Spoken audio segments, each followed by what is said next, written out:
बनाई है और उसी सीढ़ी से हमने गुजरात को नई ऊंचाइयों पर उठाया।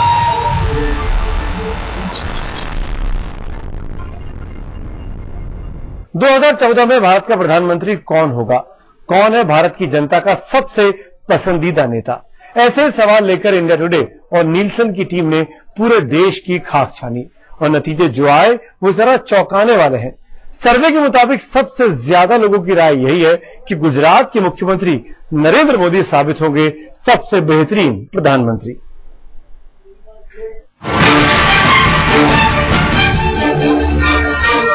हमने गुजरात को नई ऊंचाइयों पर उठाया है। कोयले के कारण, आपकी नीतियों के अभाव के कारण, कोयले में भ्रष्टाचार चलने के कारण आज देश के बिजली के जो कारखाने लगे हुए हैं उनको सफिशिएंट कोयला नहीं मिल रहा है। कांग्रेस से और गुजरात आरएसएस की पसंद, कट्टर हिंदूवादियों के लाडले, मोदी के लिए दाग भी अच्छे हैं। पार्टी में चलती है मोदी की दादागिरी, पब्लिक पर चल गया मोदी का मैजिक। पीएम के लिए जनता की पहली पसंद।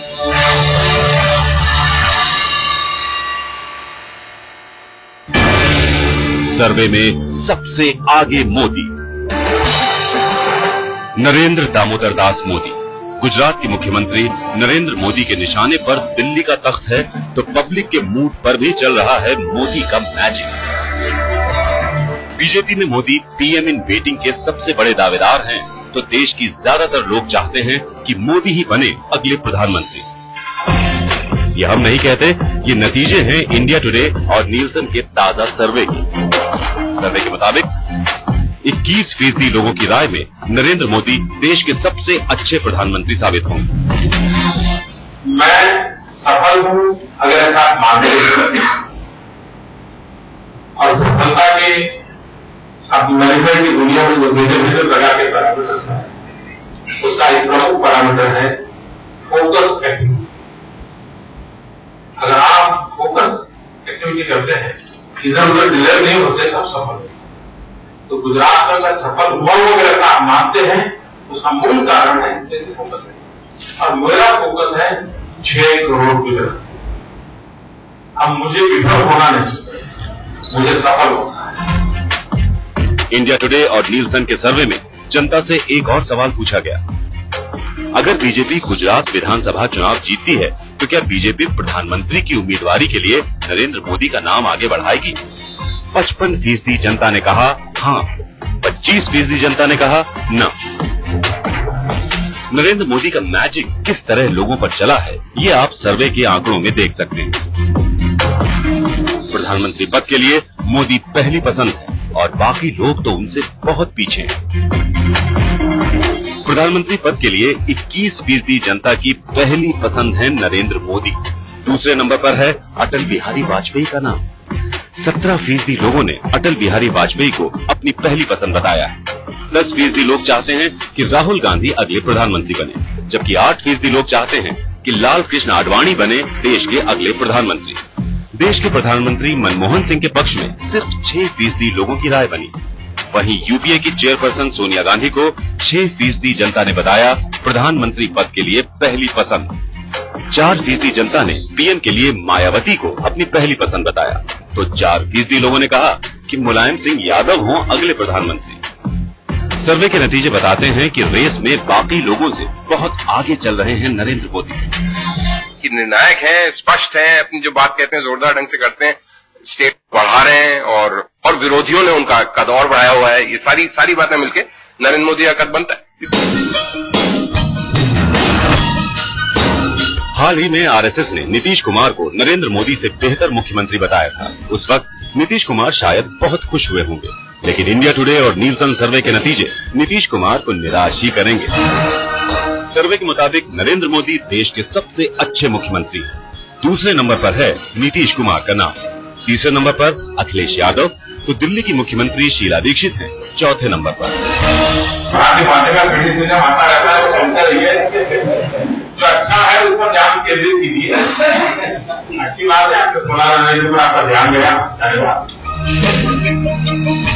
इंडिया टुडे और नीलसन ने 2014 के लोकसभा चुनावों को देखते हुए देश की जनता का मूड भांपने के लिए ही ये सर्वे किए थे। 6 जुलाई से 20 जुलाई के बीच 19 सूबों की 125 लोकसभा सीटों पर सर्वे किया गया। सर्वे में 15,827 वोटरों की राय ली गई। सर्वे में हर लोकसभा सीट के 2 विधानसभा क्षेत्रों को शामिल किया गया और सर्वे के दौरान घर घर जाकर मतदाताओं से बातचीत की गई। सर्वे के आंकड़े तो मोदी को खुश कर सकते हैं, लेकिन सियासत के रास्ते पर उनके लिए फूल कम और कांटे ज्यादा हैं। इंडिया टुडे और नीलसन के सर्वे के नतीजों से मोदी खेमा बहुत खुश होगा, लेकिन इसका मतलब ये नहीं कि मोदी की राह के कांटे हट गए हैं। खुद बीजेपी में ही मोदी के नाम पर सिर्फ टब्बल की नौबत आ जाती है। अगर बीजेपी प्रधानमंत्री की उम्मीदवारी के लिए मोदी का नाम बढ़ा भी दे तो एनडीए को मोदी के नाम पर राजी करना बड़ी टेढ़ी खीर साबित होने वाला है। मुझे जो गुजरात की जनता ने काम दिया है, 6 करोड़ गुजरातियों की भलाई का काम मुझे गुजरात की जनता ने जिम्मा दिया है, तो मैं पूरी तरह उसी में ही लगा रहा। गुजरात से हटकर केंद्र सरकार पर हमला बोलने वाले मोदी ने एक तरह से साफ ही कर दिया है कि उनकी निगाहें दिल्ली के तख्त पर हैं। इंडिया टुडे और नीलसन के सर्वे की माने तो प्रधानमंत्री पद के लिए देश की ज्यादातर जनता की पसंद भी मोदी ही है। अगर हम इस पोल को एक सही रिप्रेजेंटेशन प्रतिनिधित्व भी माने जनता की सोच का, तो उसमें कुछ बातें स्पष्ट निकल के आ रही हैं। एक तो कि जनता इस समय एक निर्णायक नेतृत्व चाहती है। शायद उनको लगता है नरेंद्र मोदी ने जिस तरह से पिछले 10 साल से गुजरात में शासन किया है वो काफी निर्णायक है, साफ सुथरा है, भ्रष्टाचार के कोई विशेष वहां पे किस्से कहानियां निकल के नहीं आई हैं, तो उन सबसे उनकी छवि बनती है। लेकिन मोदी की राहें आसान नहीं। खुद बीजेपी में ही उनके कई विरोधी हैं जो किसी भी कीमत पर नहीं चाहेंगे कि मोदी का नाम पीएम इन वेटिंग के तौर पर रखा जाए। इसमें मैंने ये कहा कि प्रधानमंत्री का जो भी उम्मीदवार हो वो अटल जी जैसा उदार छवि का व्यक्ति होना चाहिए और जिसको समाज के सभी वर्गों का जो स्वीकार्य हो, इस प्रकार का नाम हो। गुजरात में ही मोदी के विरोधियों की कमी नहीं।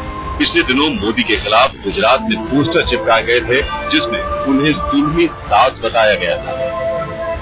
मोदी का विरोध करने वाले केशुभाई पटेल ने तो अलग पार्टी बना दी, वहीं उनके राजनीतिक विरोधी संजय जोशी को पार्टी ने बाहर का रास्ता दिखा दिया।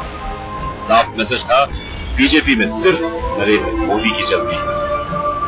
नरेंद्र मोदी का नाम बीजेपी मंजूर भी कर ले तो एनडीए को उनके नाम पर राजी करना बेहद मुश्किल है। एक पहली बात है, हमने कोई प्रधानमंत्री का कैंडिडेट अभी तक तय नहीं किया है। दूसरी बात यह है, जो बहुत सीधी बात है, कि मेरी और नीतीश कुमार जी से अच्छी बातचीत हुई है और मैंने उनको कहा है कि हमने अभी तक कोई कैंडिडेट का निर्णय नहीं किया है प्रधानमंत्री पद के लिए, और जब भी तय करेंगे तो आपके पार्टी के साथ चर्चा करके तय करेंगे। नीतीश कुमार ने उन्हें पिछले विधानसभा चुनाव में बिहार में घुसने नहीं दिया था, तो पिछले दिनों साफ तौर पर कह दिया था कि एनडीए में पीएम पद का उम्मीदवार सेक्युलर होना चाहिए। प्रधानमंत्री पद का उम्मीदवार ऐसा नेता हो जिसकी छवि सेक्युलर हो और जिसे लोकतांत्रिक मूल्यों में पूरी आस्था हो। कई धर्मों और भाषा वाले हमारे देश में नेता पर किसी तरह का दाग न हो। गठबंधन लोगों का भरोसा तभी जीत सकता है जबकि उसका नेता सबको साथ लेकर चलने वाला हो। नीतीश ने मोदी पर निशाना साधा तो जेडीयू ने बाकायदा मोदी के खिलाफ मोर्चा खोल दिया। एनडीए से नाता तोड़ने तक की धमकी दे डाली। जनता पार्टी के साथ हमारा अलायंस है, हमारा नरेंद्र मोदी के साथ अलायंस नहीं है। और भारतीय जनता पार्टी के साथ जिन शर्तों पर हमारा अलायंस है उन्हीं शर्तों पर अलायंस रहेगा। हम उस मामले में कोई कम्प्रोमाइज करने वाले नहीं है। चाहे हम सरकार में एनडीए में रहे, एनडीए के बाहर जाएं, बिहार में हमारी सरकार रहे या बिहार में हमारी सरकार नहीं रहे। जेडीयू ने जुबानी जंग छेड़ी तो बीजेपी के मोदी खेमे ने भी मोर्चा संभाल लिया। सेक्युलर है इस देश में और कौन सेक्युलर नहीं है, इसका प्रमाण पत्र देने का अधिकार किसी के पास नहीं। लेकिन जो लोग आज कह रहे हैं उनकी भावना सदम धर्मनिरपेक्ष, कम्युनिज्म पर बहस हो जाए, सेकुलरिज्म की परिभाषा पर हो जाए। सेकुलरिज्म किसी की बकौती तो नहीं है कि राम ने कह दिया कि फलना व्यक्ति सेकुलर, तो रहीम ने कह दिया फलना व्यक्ति कॉम्युनल, तो वो सेकुलर हो गया, वो कॉम्युनल हो गया। इसलिए पहले सेकुलरिज्म की परिभाषा तय करें और कहीं पे निगाहें कहीं पे निशाना, ये देश की जनता नहीं चलने देगी। एनडीए में मोदी के नाम पर सिर्फ मुदव्वल की नौबत आई तो इस गठबंधन के विरोधी भी आग में घी डालने लगे। बीजेपी में कौन सो गया है? नरेंद्र मोदी तो जग जाए रही है उसके बाद से अडवाणी जी या जितना भी है बीजेपी का, तो इन लोग सेकुलर मतलब है क्या, मतलब स्टेटस नाशक करता है तो उसको मार रहे। नरेंद्र मोदी के नाम पर एनडीए में अक्सर घमासान मच जाती है तो दूसरी पार्टियों की बात ही क्या करनी। जो राजनीतिक समीकरण भी हम देखते हैं उसके अनुसार भी कभी कहीं भी मोदी जी के प्रधानमंत्री बनने की दूर दूर तक कोई संभावना नहीं। कांग्रेस तो मोदी के नाम पर ही बिदक जाती है। जिन लोगों ने 1990-91 में गुंडागर्दी की थी उनकी चॉइस हो सकती है। कल इंडिया टुडे का सर्वे आया, उससे पहले मिंट का सर्वे आया, तो कौन से सर्वे पे बोलूं? हर सर्वे अलग चीजें दर्शाता है, तो ये सर्वे पर आप मेरी टिप्पणी मांगे तो मैं समझती बहुत जायज नहीं। मोदी से परहेज का आलम यह है कि पिछले दिनों समाजवादी पार्टी के नेता और नई दुनिया उर्दू के संपादक शाहिद सिद्दीकी ने अपने अखबार में नरेंद्र मोदी का इंटरव्यू छापा, जिसमें मोदी ने कहा था, अगर मैं गुजरात दंगे का गुनहगार हूं तो मुझे फांसी पर लटका दो। ये इंटरव्यू छपने के बाद मुलायम सिंह ने शाहिद सिद्दीकी को पार्टी से बाहर का रास्ता दिखा दिया। शाहिद सफाई देते रह गए। नरेंद्र मोदी की छवि तो इतनी बिगड़ चुकी है कि उसका सुधरना मुझे संभव नजर नहीं आता। हाँ, कोशिश करना उनका फर्ज है और हम उनसे सवाल पूछते रहेंगे। जितने भी टेढ़े सवाल होंगे मैं उनके जवाब से मुतमईन नहीं हूं और मैं समझता हूं कि उन्होंने बहुत सारी बातों से बचने की कोशिश की। इन तमाम विरोधों से अलग नरेंद्र मोदी लगातार अपने मिशन प्राइम मिनिस्टर में लगे हुए हैं। वो एनडीए के घटक दलों के करीब जाना चाहते हैं। पिछले दिनों नवीन पटनायक और जयललिता से उन्होंने कई मुलाकातें की। जयललिता को तो मोदी अपने सद्भावना मिशन में भी लाने में कामयाब रहे। आरएसएस ने तो हमेशा नरेंद्र मोदी का खुलकर समर्थन किया है। यही मोदी की सबसे बड़ी ताकत है। हिंदुत्ववादी या कोई भी हो, हिंदुत्ववादी होता है तो संकुचित हो जाता है। ये कहना गलत है। हिंदुत्व उदार है, हिंदुत्व सेक्युलर है, ये बात ही था, उसका अर्थ वही था। लेकिन इन सारी कवायदों से मोदी की मुश्किलें कम नहीं हो जाती। दरअसल 2002 में हुए गुजरात दंगों का भूत उनका पीछा नहीं छोड़ रहा है। ये भूत 2014 के चुनावों से पहले और ताकत के साथ मोदी के आगे खड़ा होगा। नरेंद्र मोदी का मैजिक पूरे गुजरात पर चला है। उनके विकास का एजेंडा कागज पर दिखा तो हकीकत की जमीन पर भी उतरा। वो बार बार बात गुजरात के विकास की करते हैं, लेकिन अब ये राज नहीं रहा कि उनकी निगाहें दिल्ली के सिंहासन पर है। आरएसएस का उनकी पीठ पर हाथ है और फिलहाल बीजेपी में उनके कद के आसपास कोई भी नेता नहीं है। नरेंद्र मोदी बिंदास हैं। जो मर्जी वो करते हैं, जो मर्जी वो बोलते हैं। उन पर किसी का जोर नहीं है। तो इसके पीछे वजह यह भी है कि आज उन्होंने अपना कद जहां तक पहुंचा दिया है उसके करीब बीजेपी में कोई और नहीं। नरेंद्र मोदी की अगर बात करें तो वो एक बार फिर बीजेपी के, कई लोग उन्हें नहीं स्वीकार करने को तैयार थे, लेकिन इस बार शायद एक तरह से फाइनली वो बीजेपी के रैंक एंड फाइल, वर्कर्स, कार्यकर्ताओं, मीडिया सबके बीच में, गलत है सही, उनकी आप पॉलिसी से सहमत हो या नहीं, लेकिन बीजेपी के महानायक की तरह से उभर के आए हैं। बीजेपी के सबसे वरिष्ठ नेता हैं लाल कृष्ण आडवाणी। उनकी छवि कट्टर हिंदुत्ववादी की है। यही छवि नरेंद्र मोदी की भी है। गुजरात दंगों के बाद अटल बिहारी वाजपेयी मोदी को हटाना चाहते थे, लेकिन आडवाणी ने आगे आकर मोदी को बचा लिया था। और यहीं मोदी ने आडवाणी को मात दे दी। नरेंद्र मोदी ने गुजरात में खुद को विकास पुरुष के रूप में प्रचारित किया, जबकि आडवाणी की छवि सिर्फ कट्टर हिंदुत्ववादी की ही बनी रही। 2009 में एनडीए की करारी हार का ठीकरा भी पीएम इन वेटिंग आडवाणी के सिर फूटा। बीजेपी में आडवाणी का ग्राफ लगातार गिरता रहा, नेता विपक्ष का पद भी छोड़ना पड़ा, लेकिन नरेंद्र मोदी का ग्राफ लगातार ऊपर चढ़ता रहा। वो आरएसएस और पार्टी के आगे कभी झुके नहीं। बीजेपी में अगले प्रधानमंत्री पद के दावेदारों में पार्टी अध्यक्ष नितिन गडकरी का नाम भी है, लेकिन मोदी से उनकी तुलना करने पर मोदी ही 30 साबित होते हैं। नरेंद्र मोदी और नितिन गडकरी दोनों के सिर पर आरएसएस का हाथ है। नितिन गडकरी पार्टी के अध्यक्ष हैं, लेकिन नरेंद्र मोदी ने उन्हें कभी भाव नहीं दिया। नरेंद्र मोदी लखनऊ और दिल्ली की कार्यकारिणी बैठकों में नहीं गए। गडकरी के कहने के बावजूद 5 राज्यों के चुनाव में नहीं गए। गडकरी मोदी का कुछ बिगाड़ नहीं पाए। गडकरी ने अभी तक कोई चुनाव नहीं जीता, लेकिन नरेंद्र मोदी 11 साल से गुजरात में एक छत्र राज कर रहे हैं। नितिन गडकरी उनके लाडले हैं, इसलिए अध्यक्ष हैं, दोबारा भी अध्यक्ष बन गए। लालकृष्ण आडवाणी लाडले नहीं थे, लेकिन अभी तक भी बीजेपी के वरिष्ठ नेता रहे।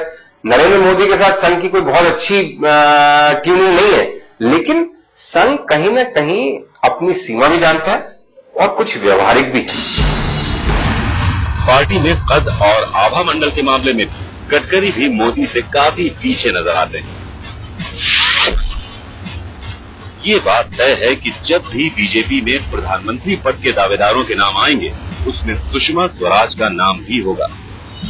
आपके हिसाब से कौन है वो 5 नेता जो आपके हिसाब से उनमें से कोई भी पीएम बन सकता? आडवाणी जी है, सुषमा जी है, मुरली मनोहर जोशी जी है, अरुण जी है, राजनाथ सिंह जी है, सब अच्छे। मोदी जी का तो नाम ही नहीं। नरेंद्र मोदी है। अरे आप भी बताइए मोदी। वो भी नीतीश के दल में आ गए आप। नहीं, नरेंद्र मोदी जी। सुषमा स्वराज अच्छा बोलती, लेकिन उनमें मोदी जैसा आभा मंडल नहीं। लोकसभा में सुषमा भले ही विपक्ष की नेता हो, लेकिन लोकप्रियता के मामले में मोदी उन पर भारी पड़ते हैं। बीजेपी में इसके अलावा भी जितने नेता हैं, उनमें से किसी का भी राजनीतिक कद मोदी के आसपास नहीं है। यही वजह है कि मोदी मनमाने हो जाते हैं, क्योंकि उन्हें पता है कि जहां वो खड़े हैं, लाइन वहीं से शुरू होती है। नरेंद्र मोदी ने आरएसएस की पाठशाला में सियासत की शिक्षा ली है। वो ना तो कुछ कहने से डरते हैं, ना ही कुछ करने में।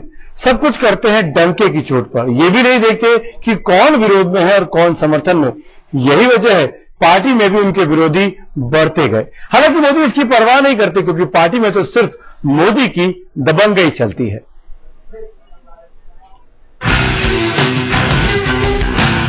सात अक्टूबर 2001 गांधीनगर। जब नरेंद्र मोदी ने पहली बार गुजरात के मुख्यमंत्री के तौर पर शपथ ली थी, तो कोई नहीं जानता था कि उनके इरादे क्या हैं। दिल्ली में भी एक ऐसी पूरी सरकार है जो निर्मल बाबा का ही दरबार है। ये निर्मल बाबा कहते हैं कि जरा रसगुल्ले खाओ, कृपा हो जाएगी। थोड़े रसगुल्ले बांटो, कृपा हो जाएगी। ये निर्मल बाबा की दिल्ली की सरकार भी कहती है कि हमारी सरकार बना दो, महंगाई चली जाएगी। नरेंद्र मोदी को अब देखकर लगता है कि उनके सपने दिल्ली सल्तनत तक जा रहे हैं। नरेंद्र मोदी ने गुजरात में बड़ी सधी हुई राजनीति की। लोग 2002 के गुजरात दंगों पर अटके रहे, लेकिन मोदी अपने तेवर में रहे। उन्होंने अपनी हर बदनामी की पूरी कीमत वसूल की। 2005 में अमेरिका ने जब नरेंद्र मोदी को वीजा देने से इनकार किया, तो मोदी ने उल्टे अमेरिका से कहा कि वो वीजा मांगने नहीं जाएंगे। एक फैक्चुअल इंफॉर्मेशन, अमेरिका को पूछिए क्या मोदी ने वीजा मांगा है। मैंने साफ कहा है कि मैं ऐसा हिंदुस्तान देखना चाहता हूं कि अमेरिका के लोग हिंदुस्तान के वीजा के लिए लाइन लगाकर खड़े। यही नहीं, नरेंद्र मोदी ने अहमदाबाद में बैठकर वीडियो कॉन्फ्रेंसिंग के जरिए अमेरिका में बैठे भारतीयों से बात की। नरेंद्र मोदी तो गुजरात में बैठकर दिल्ली को ललकारते हैं, गुजरात को निजी संपत्ति की तरह समझते हैं। नरेंद्र मोदी के राज में सोहराबुद्दीन मुठभेड़ कांड हुआ।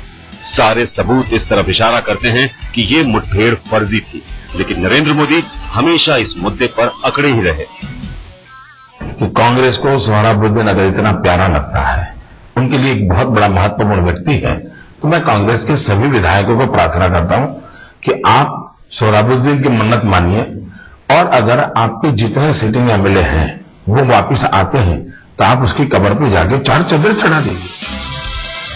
नरेंद्र मोदी संघ की पैदाइश है। अल्पसंख्यकों के विरोध में उनका कोई सानी नहीं है। वो कुछ छुपाते नहीं, क्योंकि उनके मिजाज में ही कुछ दबंगई है। मैं माइनॉरिटी के लिए न कुछ करता हूं न ही करूंगा। मैं मेजोरिटी के लिए कुछ करता नहीं हूं, करूंगा भी नहीं। मैं सिर्फ गुजरात का मेरा दायित्व है, गुजरात के सभी नागरिकों के लिए करता हूं। न मैं उनका संप्रदाय देखता हूं, न मैं उनकी जाति देखता हूं, न मैं उनकी बिरादरी देखता हूं। मैं मेरे राज्य का भला करता हूं। मोदी जानते हैं कि उनके मुंह से जो भी बात निकलेगी वो बड़ी दूर तलक जाएगी। अल्पसंख्यक विरोध और राष्ट्रवाद ही उनकी यूएसपी है, लिहाजा वो जब बोलते हैं तो डंके की चोट पर बोलते हैं। वो लोग मूर्ख हैं जो आतंकवादियों को संदेश देते हैं। आतंकवादियों को संदेश नहीं होते हैं कार्रवाई। आतंकवादियों को एक्शन चाहिए, आतंकवादियों की भाषा में होना चाहिए। नरेंद्र मोदी को एक बड़ा तबका नायक मानता है, तो वहीं उन्हें सियासत में खलनायक मानने वालों की तादाद भी कुछ कम नहीं। लेकिन कोई कुछ भी माने, दबंग मोदी को कभी इसकी परवाह नहीं रही है। 2001 में नरेंद्र मोदी जब गुजरात के मुख्यमंत्री बने थे तो लोग उनके बारे में बस इतना जानते थे कि उनकी जड़ें संघ से जुड़ी हैं। वो कट्टर हिंदुत्ववादी हैं, राष्ट्रवादी हैं। लेकिन जब 2002 में गुजरात दंगों की आग में जलने लगा तो मोदी पर लगे कई संगीन आरोप। इसके बाद बदनामी ने उनका पीछा नहीं छोड़ा।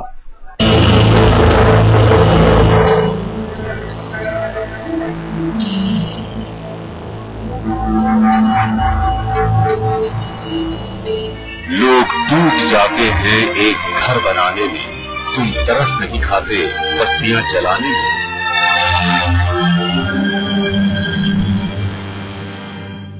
साल 2002 में नरेंद्र मोदी के मुख्यमंत्री रहते गुजरात में जो दंगे हुए, उसमें अल्पसंख्यकों के इलाकों में कुछ ऐसा ही हाल था।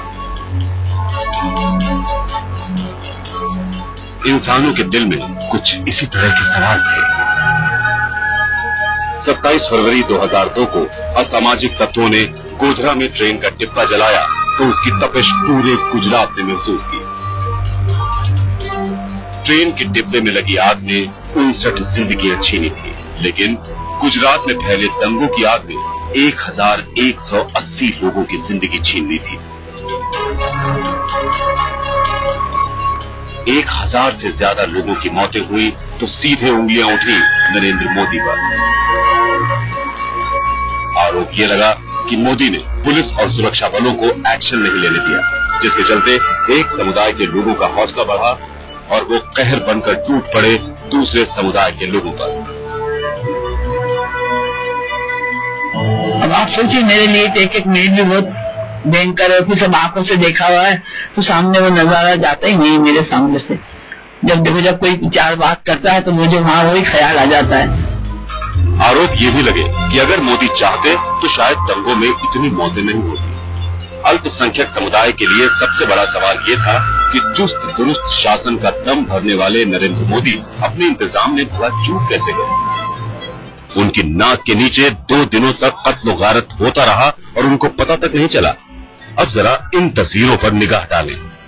गुजरात दंगों के 10 साल बाद अपने सद्भावना मिशन के जरिए नरेंद्र मोदी अल्पसंख्यक समुदाय को किस तरह लुभाने की कोशिश कर रहे हैं। इस मिशन में भी नरेंद्र मोदी का दिखावापन तब सामने आ गया जब एक मौलाना साहब नरेंद्र मोदी को टोपी पहनाने के लिए मंच पर पहुंचे।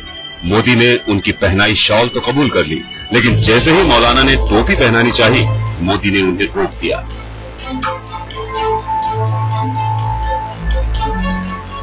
गुजरात दंगों के साए से नरेंद्र मोदी कभी अपना पीछा नहीं छुड़ा पाए।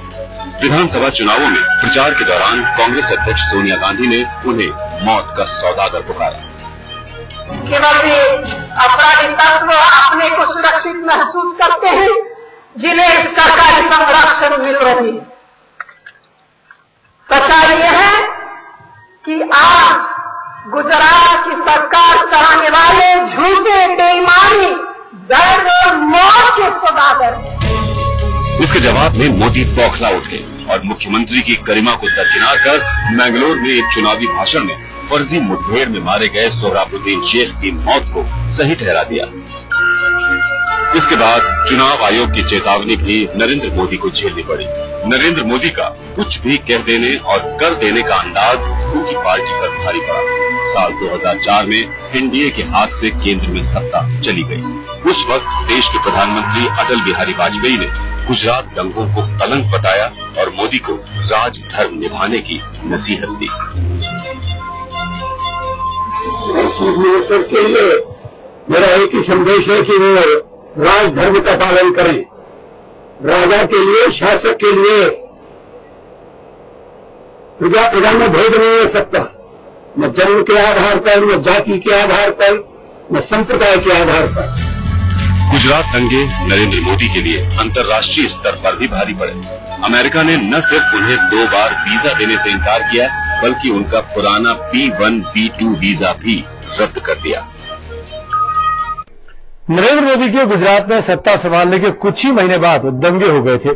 गुजरात के जख्म गहरे थे। मोदी पर लगा कलंक कुछ ज्यादा ही काला था, लेकिन मोदी ने सब कुछ दरकिनार कर गुजरात को विकास की राह पर डाला। गुजरात तरक्की की राह पर आया तो दुनिया भर में हुई मोदी के मैनेजमेंट की तारीफ।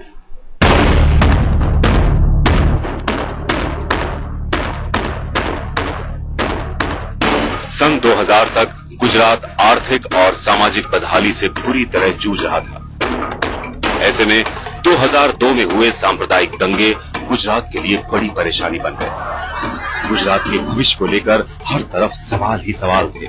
मोदी दंगों पर सफाई देते रहे। पहली बात है कि सरकार का एजेंडा है लॉ एंड ऑर्डर, और मैं सरकार का दायित्व संभालता हूं।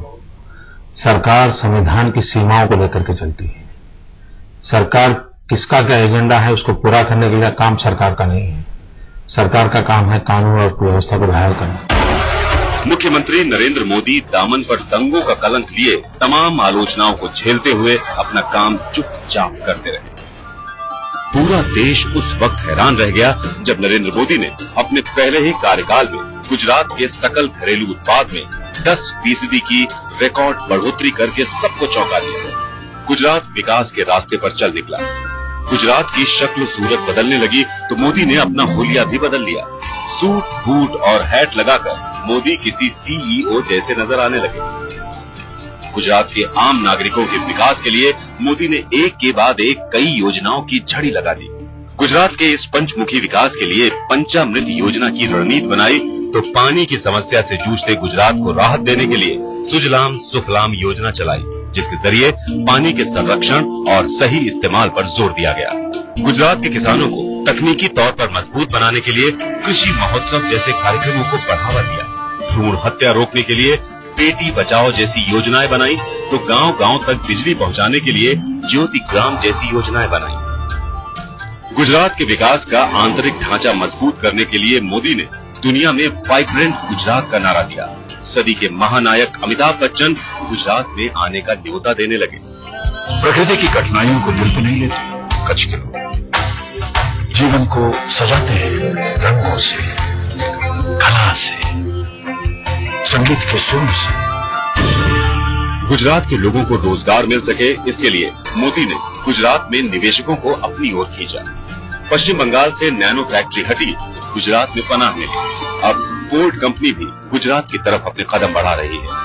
दहेज में चीन स्टील कॉर्पोरेशन स्टील की योजना बना रहा है तो चीन से लौटते ही नरेंद्र मोदी ने विकास को तरसते ढोलेरा के विशेष निवेश क्षेत्र को शंघाई जैसा विकसित करने का वायदा किया।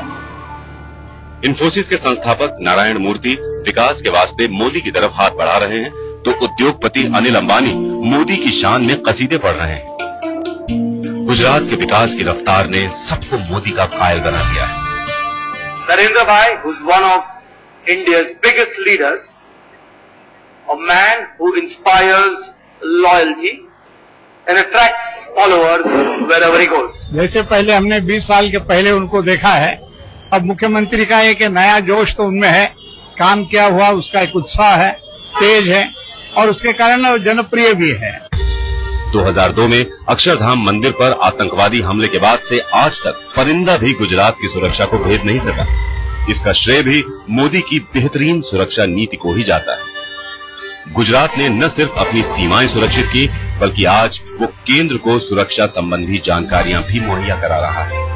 सूरत में ठप पड़ा हीरों का पारंपरिक कारोबार फिर से दुनिया में अपनी नई पहचान बना रहा है। कभी भूकंप में तबाह हुए भुज और अंजार में मोदी की कोशिशों से जिंदगी फिर विकास की रफ्तार से दौड़ रही है। कट्टर हिंदूवादी नेता की छवि से किनारा करने और दामन पर लगे गुजरात दंगों के कलंक को हटाने के लिए मोदी ने गुजरात के विकास का रास्ता चुना, जो उन्हें आम गुजरातियों के बीच हीरो बनाता है। लेकिन इससे वो दाग पूरी तरह नहीं धुलते जो 2002 के दंगों ने गुजरात को दिए। मोदी अपने भाषणों में अब सिर्फ विकास और केंद्र सरकार की कारगुजारी पर ही ज्यादा जोर देते हैं। गुजरात दंगों की बात छिड़े ये मोदी कतई नहीं चाहते। वो अपनी छवि बदलना चाहते हैं, लेकिन क्या करें, उनका बड़ा कद ही उनकी मुसीबत बन जाता है। जब वो सद्भावना मिशन के तहत उपवास पर बैठते हैं तो वो भी 5 स्टार कहलाने लगता है।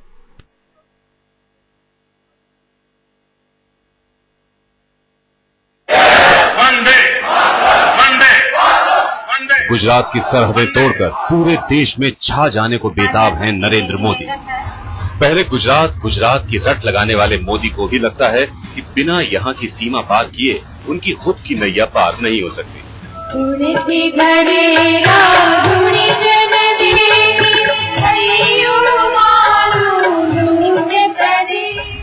मोदी ने पिछले साल 17 सितंबर को अपने जन्मदिन पर सद्भावना मिशन की शुरुआत की। इस मिशन के तहत मोदी ने अहमदाबाद में 3 दिन का उपवास किया। उपवास के कार्यक्रम को भी मोदी ने 5 स्टार बना डाला। वहां पांडाल बना, हजारों का हुजूम जमा हो गया। मीडिया के कैमरों के फोकस में आ गए मोदी, भीतर ही भीतर मुस्कुराते हुए, जनता के सामने कुछ ऐसा बताते हुए जैसे कोई संत हो। सियासत में आ गए तो बस सेवा करना चाहते हैं। कुछ करने के सपने बहुत हैं। मैं इस देश के लिए, इस देश की जनता के लिए, एक गांव में बैठा हूं तो भी मैं देश के लिए काम करता हूं, एक पंचायत में बैठा हूं तो भी देश के लिए काम करता हूं, एक राज्य के लिए काम करता हूं तो मेरे लिए मैं देश के लिए काम करता हूं, क्योंकि मेरा मंत्र है भारत के विकास के लिए गुजरात का विकास।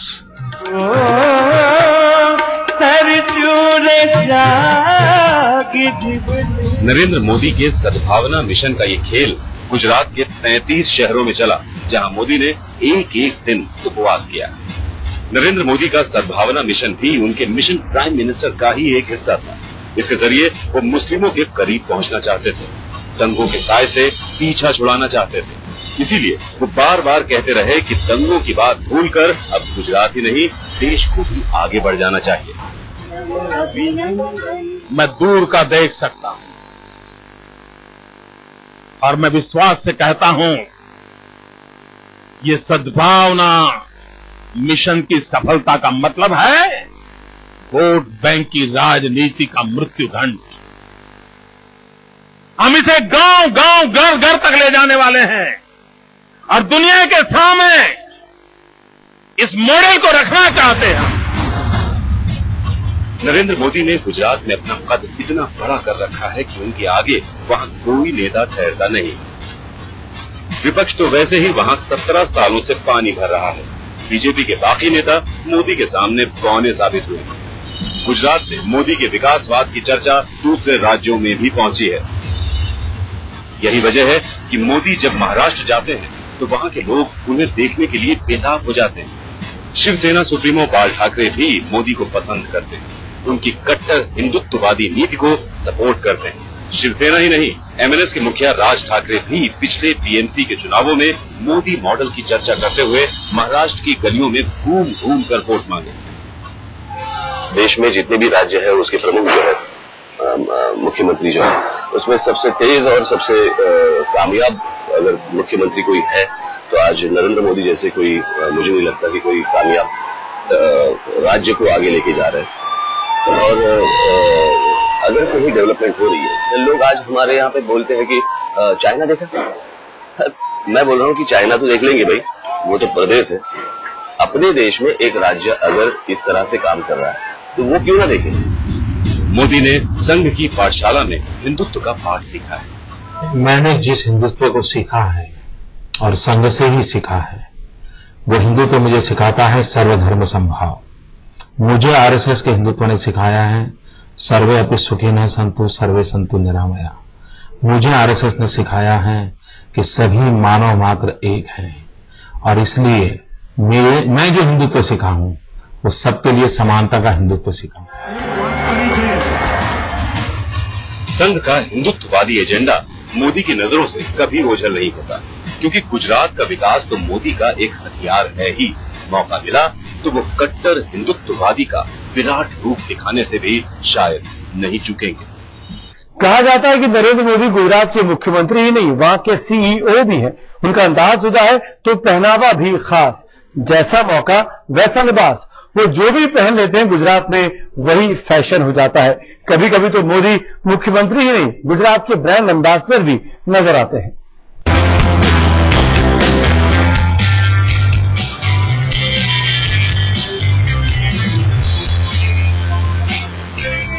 कुछ इसी खामोश अंदाज में नरेंद्र दामोदर मोदी ने राजनीति में अपने कदम बढ़ाए। किसी ने कट्टर हिंदुत्ववादी कहा तो किसी ने गुजरात का विकास पुरुष। कई अपने साथ छोड़ गए तो कई कारवां में शामिल होते गए। बदलते वक्त ने मोदी को बदल दिया। अगर कुछ नहीं बदला तो वो है मोदी का अंदाज। मोदी बेबाक है, मोदी बिंदास है। राजनीति में चुन चुनकर दुश्मनों से बदला लेते हैं तो पहनावे में एक से बढ़कर एक ड्रेस पसंद करते हैं। किसी महोत्सव में मोदी पहुंच जाएं तो उनकी शान और शौकत देखकर महोत्सव की रंगीनियां फीकी पड़ जाती है। जहां जैसी जरूरत होती है मोदी का पहनावा उसी रंग में रंग जाता है। गुजरात की सीमाएं पाकिस्तान से लगी तो जब मन किया मोदी पहुंच जाते हैं सैनिकों के बीच और हर तरफ से अपनी चुस्ती फुर्ती से जवानों को मुस्तैदी का पाठ पढ़ाते हैं। कभी उनके पहनावे में एक संत नजर आता है तो कभी वो किसी कॉर्पोरेट कंपनी के सीईओ नजर आते हैं। राजनीति में किसी का दखल पसंद नहीं तो पहनावे में भी अपनी ही चलाते हैं। आधी बाजू का कुर्ता पहनना शुरू किया तो वो फैशन में तब्दील हो गया। मुंबई कार्यकारिणी की बैठक में आए तो पूरी ठसक के साथ आए। तेज तर्रार तेवरों के साथ बाल भी हमेशा से कुछ ज्यादा बड़े नजर आए। मोदी को इस बात का बखूबी अंदाजा होता है कि मौका क्या है और पहनावा क्या है। जिंदगी के सारे रंग उनके पहनावे में नजर आते हैं और उनका पहनावा उनकी राजनीति का आईना होता है। गुजरात के मुख्यमंत्री नरेंद्र मोदी के बढ़ते कद और जनता में उनको लेकर बढ़ते भरोसे पर ये थी हमारी खास पेशकश। मारे गए पत्थरों से हमने सीढ़ी बनाई है और उसी सीढ़ी से हमने गुजरात को नई ऊंचाइयों पर उठाया।